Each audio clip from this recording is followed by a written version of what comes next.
So, I have some problems with the Smash Bros. Series. I'm a fan of the series, definitely, but I can't help but feel like I've lost a lot of interest after the release and completion of Ultimate. Probably because most of my friends have gone through the same thing. I think this can also be seen in how we talk about a hypothetical Smash 6. You notice how at least half of all predictions for Smash 6 involve literally cutting the roster in half? Not only is that pretty cynical, lowering expectations to a shocking degree and assuming Smash 6 will just be another Smash game, but I feel like the discussion around Smash games are getting more uniform. But Smash 6 has massive potential to change that, in my opinion. In this video, I will go through my personal problems with the Smash series as a whole, and give my ideas for a revolutionary Smash 6. I'm going to be open.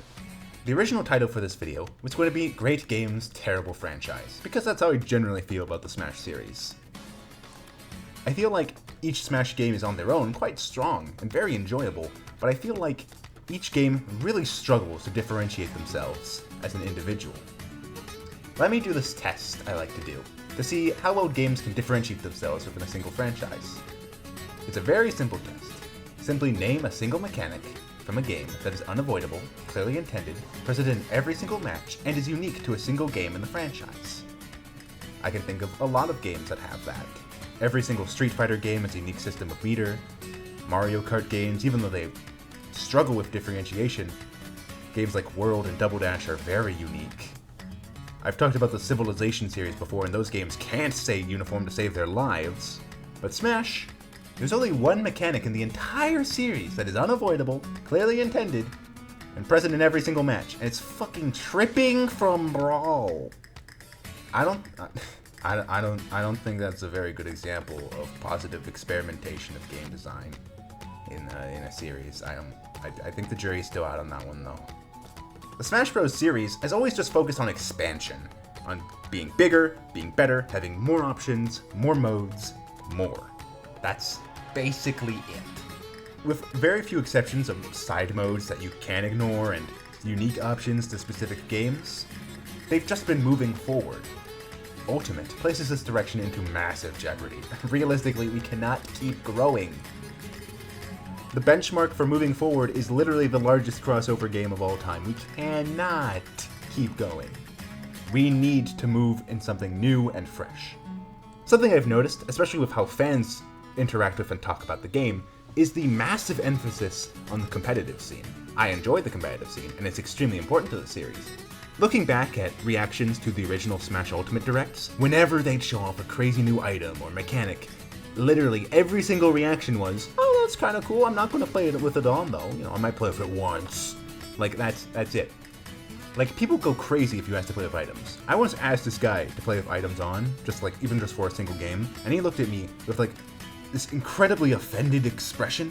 I had seen that man be called slurs before to his face, and he did not look nearly as offended then as he did right there in that living room, air-conditioned, with snacks, playing Smash.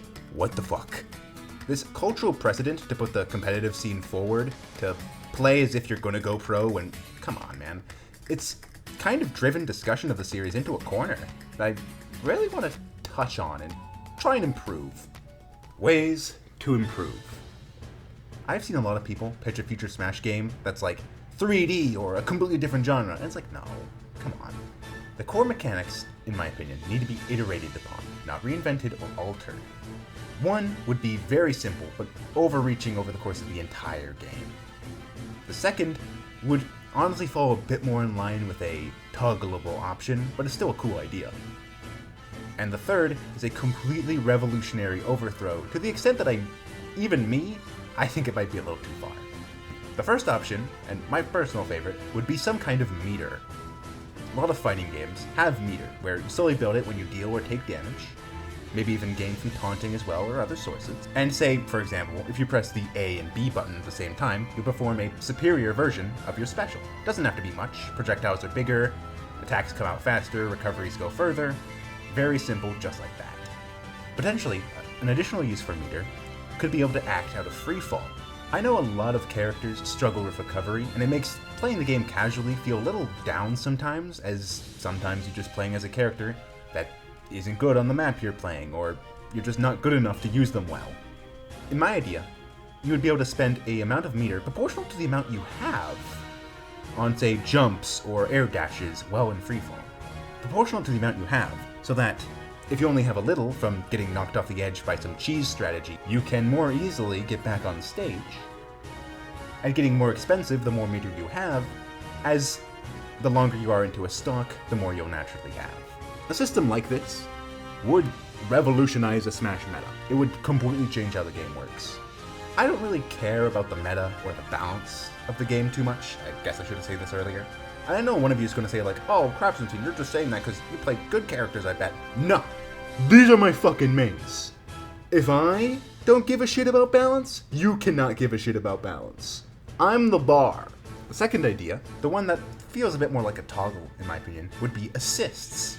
Making it so at the start of each match, you could pick a character to be your assist. If you press some buttons, let's just say A and B again, that character would come out and do something special, maybe on a cooldown.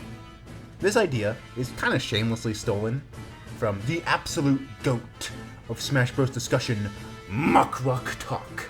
Not to be confused with that absolute poser, Muckrock. Why am I only subscribed to his second channel? Fuck. He suggested every single character having an assist, having them be unique and based off of some unique reference that doesn't already appear in their moveset, which is so goddamn cool and feels like something that would fit into Smash perfectly. However, it feels very tacked on. I can much more easily see and almost prefer that being a toggleable option, compared to something like Meter, which would completely revolutionize the game and feel very elegant in its addition. However, I do really like the idea of assists, so much so that I just needed to steal it from that guy I mentioned earlier. What was his name again? The third idea, the fucking bonkers one. Okay, I want you to take a look at this picture. This is your average Smash Bros. Stage. Island, blast zones on the side, platforms. Boom! I stole your bottomless pits, Lamau. Cry about it. In this state, this quote-unquote wall breaker concept, instead of having to knock people off of blast zones, you'd instead have to knock them into walls that eventually take damage and eventually break. Is this balanced? Probably not. Does this completely change what it means to play Smash? Yeah, it does. Would people like this? Probably not. I don't give a fuck though. It's Smash. It'll sell a gazillion copies whether we want it to or not. And I think this idea would be really cool. Yes! Because Little Mac would be good. I lied earlier, I do care about the balance. But going with the idea further, the idea that the wall, ceilings, or even the floor could eventually break for a couple seconds, essentially turning a side into a walk-off, would be fucking incredible for casual games. And will also give the team an ability to just make an entirely new type of stage. I feel like a lot of the Smash stages get a little repetitive, being 9 times out of 10 a platform from a game in a series that's floating in air, just plucked out of its series, or so often, a series-themed platform like it's a tie-in meal at fucking Burger King. But yeah, I think this idea, more than anything, would be the most revolutionary and the most game-breaking. And, that's the right word. I don't know if I want this one. I think it would be a better concept for its own platform fighter than being a continuation of Smash, because Smash is kind of meant to hold down the fort in the genre. Whatever would happen, I think the most important thing moving forward is intuitive design. Smash is perfect at that. But the reason I think the first option is the most likely and my favorite, the best option, is because it fills that intermediate mechanic vibe that I think the series could really use. As an example, say, drifting in Mario Kart, like I mentioned earlier. A lot of people who play very casually don't drift, or they'll learn how to do it and maybe do it occasionally. Drifting is how you get really, really good at the game, but you obviously don't need to drift to play it. And that's exactly what I think the meter system would be. And that's why I like that. That's why I like it. That's why I like it a lot. So, yeah. I really think the Smash series could learn from less is more. I'm not even referring to the roster with that. I'm just talking about the direction of the series. Sakurai seems very willing to just throw everything at the wall and see what sticks, regardless if it has no chance of sticking. And I personally think forcing the series and its fanbase to adapt is healthy for the series moving forward. I don't want to see another game that's just Ultimate but with a slightly different roster and maybe 1 or 2 side modes that are unique. Like, come on, man. We can only have so much. And, well, that's all I really have to talk about, so